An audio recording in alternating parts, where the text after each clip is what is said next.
2.5 years old. I'd just come back from London, from the Blitz. I'd been used to the bombs falling and everything. And I hadn't really understood, you know, how terrifying that was, because that was my little life at that time. You know, the big bangs went off and, you know, you had something to eat and then, you know, you were cuddled and everything. It was all right. But then we had to go back from London to Yorkshire with my mother into our little house. My father was away at the war and my little sister had just been born. She was, what, 18 months old. My mother had put me into the big parents' bed while my grandmother and my mother were looking after my little sister Joyce, who was screaming her head off. I was in a big family bed, completely dark, except for the light that was coming through the door.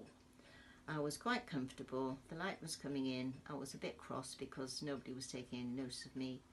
Screaming went on. I turned over, wishing somebody would come, you know, to comfort me, because I was only little. And who was this person next door screaming?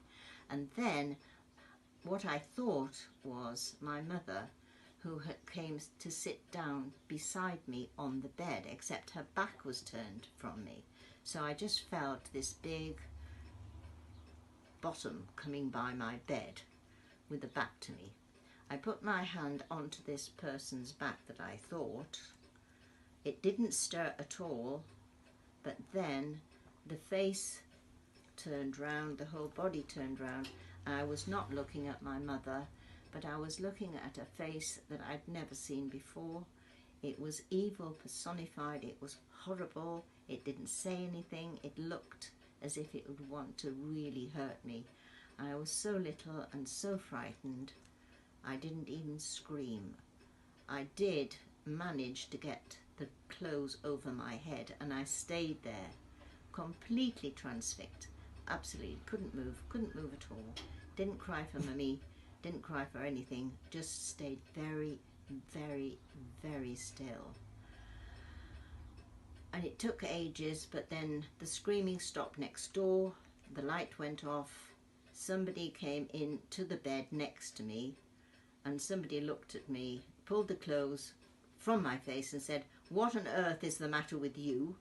It was my mum. I didn't tell her.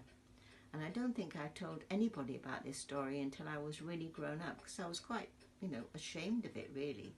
But it was very, very frightening for a small child. So it's odd, isn't it? You know, you go from London, where people were being killed all the time with bombs and everything, but this thing that came into that bedroom frightened me more than anything I think I've ever been frightened.